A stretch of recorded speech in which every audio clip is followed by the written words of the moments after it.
What if the thoughts you hide are quietly steering your life? What if the anger, the envy, the shame you buried never left, and now run the show? Carl Jung said, "Until you make the unconscious conscious, it will direct your life, and you will call it fate." Sit with that for a moment. The job you quit, the relationship you sabotaged, the pattern you swore you'd never repeat, then did. Not random. Echoes of your shadow shaping your days. Here's the hard truth. The shadow doesn't disappear. You can't outsmile it.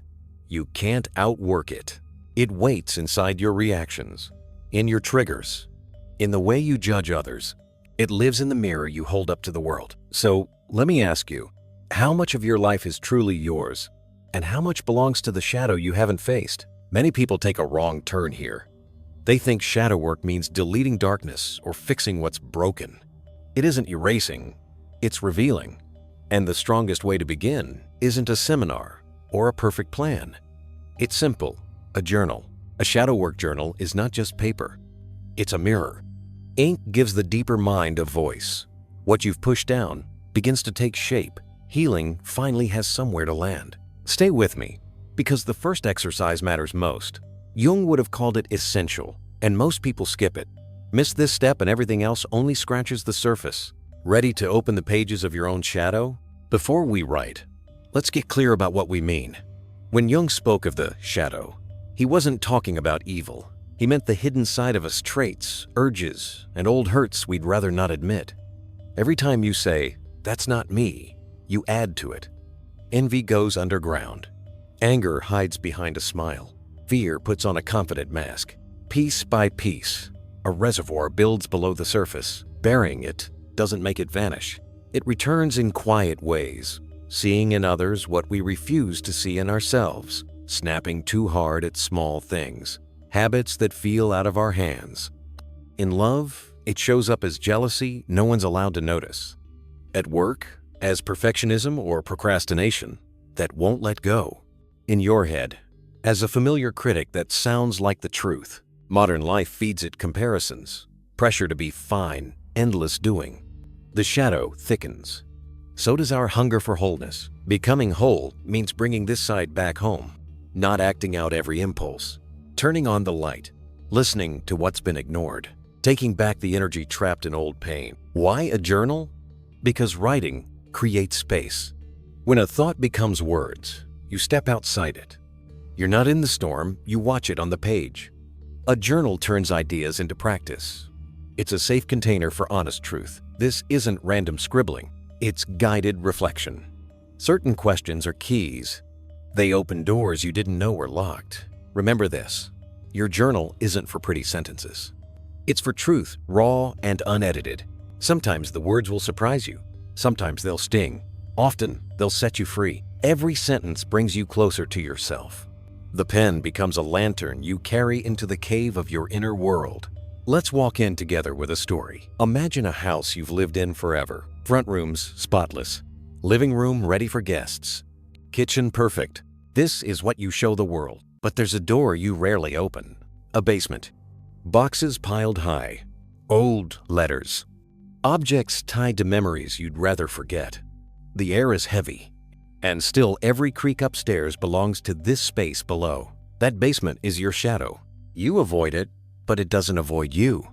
Its clutter leaks into daily life drafts, little noises, a steady sense that something's off, your deeper self-weight.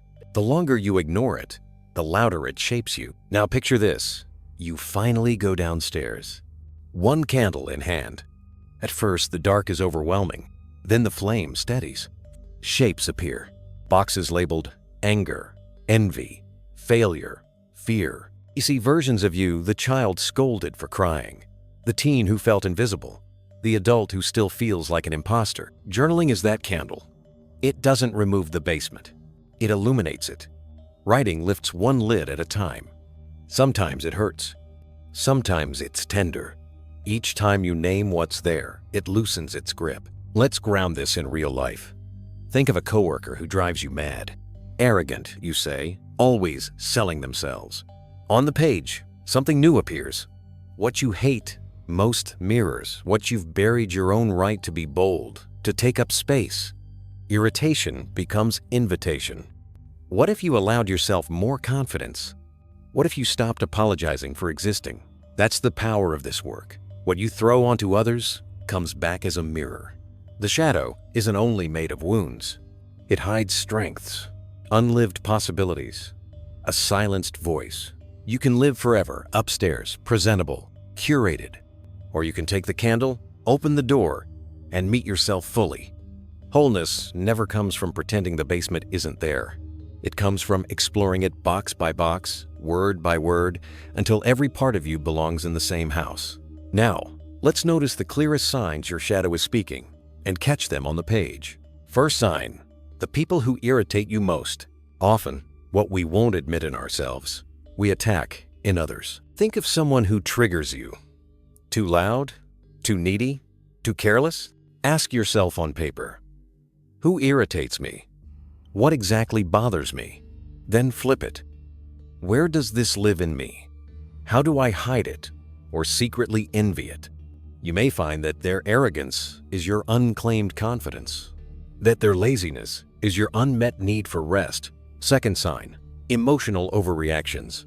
You explode over something small and later wonder, why did I react like that? Because the present poked an old bruise. Write it down. What triggered me? How big was my reaction compared to what happened? What old story does this touch? A canceled plan can sting like abandonment, not because of today, but because of yesterday. Now the shadow turns from saboteur to messenger. Third sign, the roles you hide behind. The nice one, the strong one, the reliable one. Roles protect us and conceal us. Ask, what role do I cling to? If I set it down for a week, what might people see? Unspoken anger his under nice. Softness hides under strong. Exhaustion hides under reliable. Do you see the pattern? The shadow rarely hides in the obvious. It sits inside judgments, sudden storms, polished masks. Name them on paper, and the deeper story takes shape. But it doesn't stop there. The shadow is clever. It whispers in the loops you repeat, the desires you deny, and even the light you use to avoid your dark. Look at your repeating patterns. The never again that returns. Same partner, same fight, same stuck feeling. Make a page called My Loops. What keeps repeating? What story do I tell myself each time? Which part of me benefits? Which part pays the price? Awareness is the first crack in the cycle. Now the desires you deny, the cravings you never gave permission to breathe.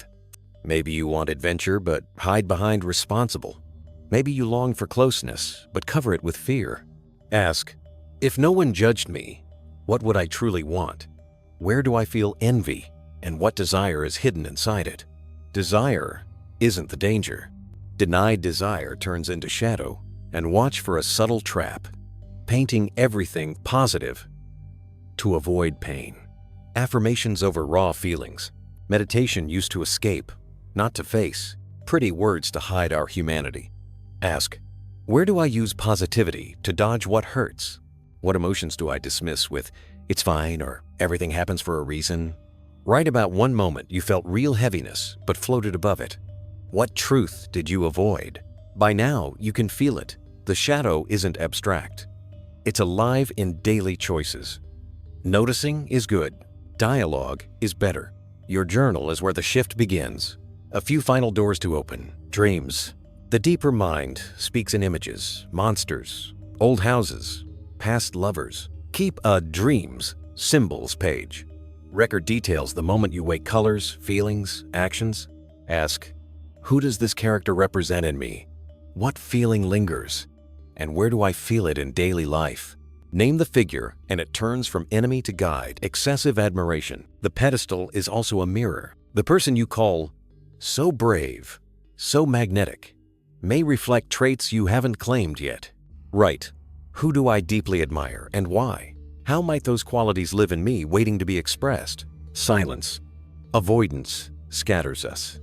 We scroll. We overwork. We distract. Try this. Sit with your journal in silence for 10 minutes. Notice what rises. Then ask, What part of me am I avoiding right now? Let the pen move. The shadow whispers before it speaks. Here's the paradox. The shadow is not only darkness, it's unlived light. Dream monsters, admired heroes, the quiet you fear, they all point back to you. Treat the shadow as a partner, and the split inside you begins to mend. Listen to Jung. One does not become enlightened by imagining figures of light, but by making the darkness conscious. We live in a culture of highlight reels, positivity, productivity, performance. Beneath the glow, darkness waits. Not because we're broken, but because we're human. To be human is to hold opposites, strength and weakness, kindness and cruelty, joy and grief. Shadow work invites us to stop pretending and start integrating. Your journal becomes more than private care. It becomes a quiet gift to the whole. Each person who integrates their shadow lightens the heaviness we all feel. Projection scales. Nations, groups, ideologies, each can cast its darkness onto the other. Without inner work, we repeat the same conflicts. With it, the cycle weakens. Writing breaks patterns inside and out. Face envy and you feed less resentment. Own anger and you throw less of it onto strangers. Listen to wounds and you wound others less. The gift of integration? Power with compassion. Anger refines into healthy assertiveness. Envy becomes a map of unlived desire. Vulnerability turns into a bridge for real connection. The shadow was never your enemy. It's an ally in disguise. Integration doesn't turn you into someone else. It lets you be fully yourself. Every page is a conversation with what's beneath awareness. Will you run me from the dark?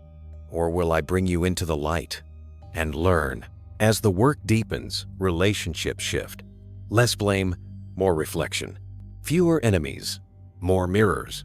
Life feels less like fate, more like a dance between light and dark. Wholeness isn't perfection, it's integration. It's the courage to say, I am both light and dark, both wound and healer human, and becoming. Hold that truth. Your journal is a small act with a big echo, personal healing that touches the collective. So let's bring it home. We started with a question. What if the parts you buried are shaping your destiny? After exploring the house candle in hand, the answer is clear. The shadow never leaves. It waits for you to turn toward it.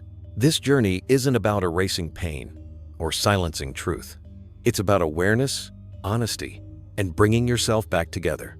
From darkness to awareness, to integration, to wholeness, where nothing inside you must be denied. And it can start with one simple thing, a journal. One notebook, one pen, one promise to meet yourself. Each question a key, each page a candle, each insight a step toward home. If you do only one thing after this, do it tonight. Write about the person who irritates you most. Name what bothers you. Then ask, where does this live in me? That single exercise opens the door. From there, page by page, your shadow will guide you deeper. Let this be more than inspiration. Let it be initiation. Begin tonight. If this stirred something true in you, say it. I'm ready to meet my shadow and keep walking. You are not alone.